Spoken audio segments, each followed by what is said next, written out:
Mga kapatid, isa sa pinakamalupit na katotohanan sa Pilipinas, hindi pantay ang hustisya.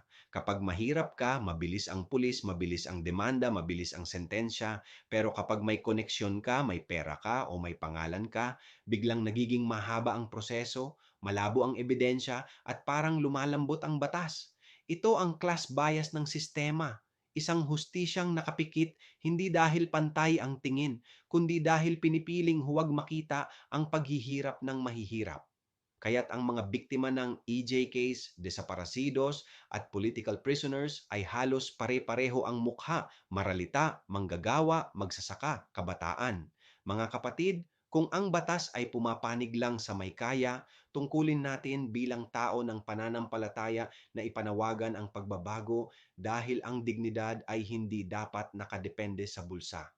Ako si Padre Jesse Galilea, may pusong Pinoy, kasama ninyo sa pananalig at pakikibakang panlipunan.